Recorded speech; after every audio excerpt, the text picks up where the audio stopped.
Manchester, New Hampshire. Once upon a time, the moderates, the mavericks and the underdogs in presidential politics had a chance to break through in New Hampshire. Former Senator John McCain, an independent-minded Republican, resurrected his anemic campaign with a victory in the state's first-in-the-nation presidential primary in 2008. Bill Clinton, a centrist Democrat from Arkansas, became the comeback kid by exceeding expectations here in 1992.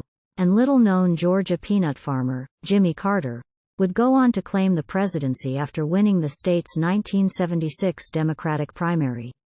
But this year, New Hampshire's primary tradition may be little more than a fairy tale as the presidential field largely overlooks the Granite State. Democratic officials, who have rallied behind President Joe Biden, have already decided to bypass New Hampshire in favor of South Carolina. And the crowded Republican field is focusing its money, time and attention on Iowa, betting big that the Midwestern state's religious conservatives are most likely to help them stop former President Donald Trump's march toward the GOP nomination. This weekend alone, no fewer than 8 Republican White House hopefuls are descending upon Iowa for the state's Faith and Freedom Coalition annual meeting. It marks the third multi-candidate gathering in the state in 2 months, while New Hampshire hasn't hosted one. The shift toward Iowa, which hosts the nation's opening presidential caucuses on January 15 shortly before New Hampshire's first-in-the-nation primary, began in recent years as the national GOP lurched rightward. But as New Hampshire's prominence fades further in 2024, it's unclear whether there will be sufficient oxygen or opportunity for anyone to emerge as a serious Trump challenger in the state best known for political upsets.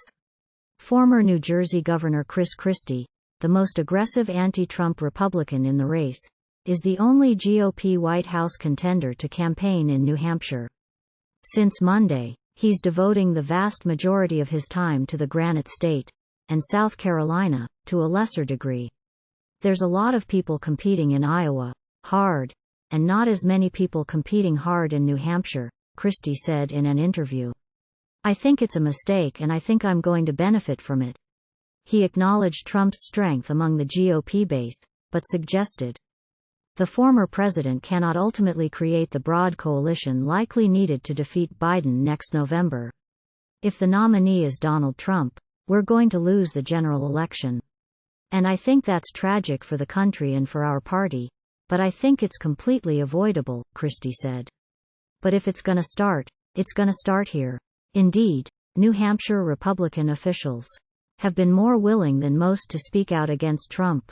Republican Governor Chris Sununu has come out forcefully against Trump and is working to boost his rivals. Former state GOP chair Jennifer Horn is a fierce Trump critic. And New Hampshire's former Republican National Committeeman, Steve Dupree, endorsed Biden over Trump in 2020. In an interview, Sununu conceded Trump is dominating the race, but he insisted the majority of Republican primary voters remain open to someone else. People are clearly looking for an alternative, Sununu said. There's a lot of opportunity for that alternative. I'm not saying he's more moderate. I think it's just seeing a new generation of conservative leadership. The evolving dynamic between Iowa and New Hampshire underscores a growing tension within a Republican Party that must ultimately appeal to both its hardline conservative base and moderates and independents who play an outsized role in the general election. Iowa's presidential caucuses tend to feature the most conservative Republican voters, especially evangelical Christians. New Hampshire, however, hosts an open primary election that allows voters to participate regardless of party affiliation. Mark Colcom, a 63-year-old Republican voter from Hillsborough, New Hampshire, said he's looking for a presidential nominee who understands that everybody's got something good they bring to the table and foster those relationships and bring everybody together. A former Trump supporter, Colcom says he's now deeply concerned that no one appears to be emerging as a viable alternative to the divisive former president.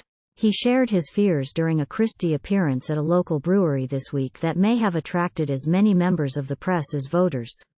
You've got to put your ego aside and do what's right, Colcom said. Trump can't do that because his ego rules everything he does.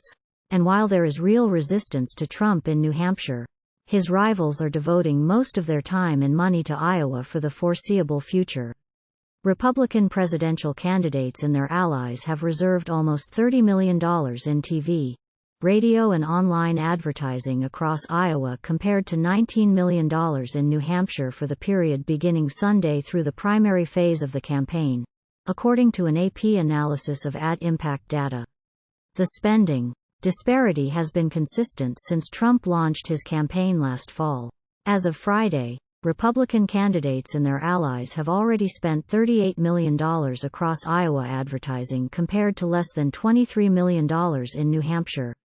Meanwhile, Christie had New Hampshire to himself this week. Over the same 7-day period, 8 GOP candidates made at least 32 separate appearances in Iowa. Former Vice President Mike Pence appeared at more than a dozen public events this week in Iowa. Conservative entrepreneur Vivek Ramaswamy made 3 stops in Iowa on Thursday alone. Both Nikki Haley, the former ambassador to the United Nations, and South Carolina Senator Tim Scott were set to make at least 3 Iowa stops of their own over the weekend. Florida Governor Ron DeSantis was set to appear there at least twice. There are exceptions to the trend. Haley, who may be more popular with her party's establishment wing than its base, has divided her time evenly between New Hampshire and Iowa. She's in the midst of her 10th trip to Iowa covering 44 campaign events, according to spokesperson Nachama Soloveitchik. Haley has hosted another 49 events in New Hampshire over 9 separate trips. Although a 10th is scheduled for next week, our team is committed to both Iowa and New Hampshire because Nikki is campaigning for every vote, Soloveitchik said. No one will outwork Nikki Haley. DeSantis, who casts himself as Trump's chief rival, has increasingly narrowed his focus to Iowa as he struggles for momentum.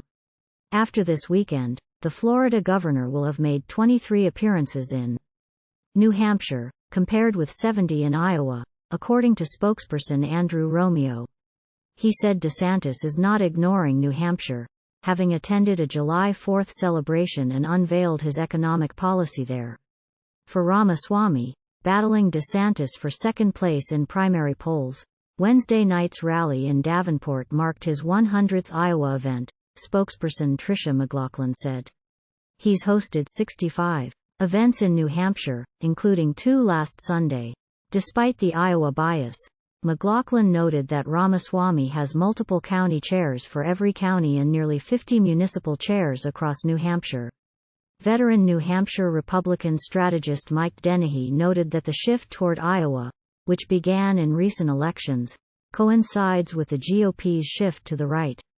For better or worse, the candidates running for president are more conservative than in years past. To be perfectly honest, I'm not sure George W. Bush would fit into this field, Dennehy said, highlighting the party's political challenge in next year's general election. Republicans have to win over moderate to right-of-center Republicans who aren't evangelicals or aren't hard-right conservative voters. New Hampshire plays a pivotal role for that purpose. And despite New Hampshire's storied role as a launching pad for underdogs, Dennehy is skeptical there will be a happy ending for Trump's rivals in 2024. I wouldn't bet anything on anything at this point, other than Trump winning, he said.